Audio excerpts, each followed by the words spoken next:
Electronics জিনিস আমি কতটা ঠিক করতে পারি না করতে পারি জানি না, কিন্তু আমি নিজের মাথাটা ঠিক রাখতে পারি।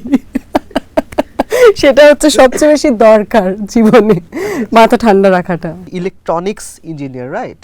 তো আমাদের দেশে অথবা আপনাদের দেশেও হতে পারে যে ইলেকট্রনিক্স ইঞ্জিনিয়ার মানে হচ্ছে সে ঘরের কোনো জিনিস নষ্ট হয়ে গেলে সে ঠিক করতে পারবে, বাল্ব, ওভেন, টেলিভিশন।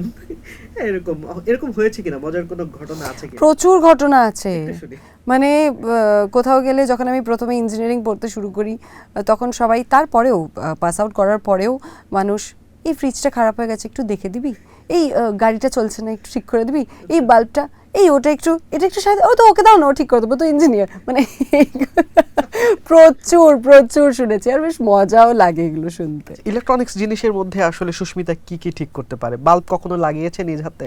আমি ইলেকট্রনিক্স জিনিসের মধ্যে হ্যাঁ লাগিয়েছি, বাল্ব লাগিয়েছি, অনেক কিছুই করেছি, রোবটও বানিয়েছি, চেষ্টা করেছি। কলেজে অনেক কিছু আমাদের প্র্যাকটিক্যাল ক্লাসেসে হতো, তো এবার অনেক কিছুই করেছি। কিন্তু ইলেকট্রনিক্স জিনিস আমি কতটা ঠিক করতে পারি না করতে পারি জানি না, কিন্তু আমি নিজের মাথাটা ঠিক রাখতে পারি। সেটা হচ্ছে সবচেয়ে বেশি দরকার জীবনে, মাথা ঠান্ডা রাখাটা।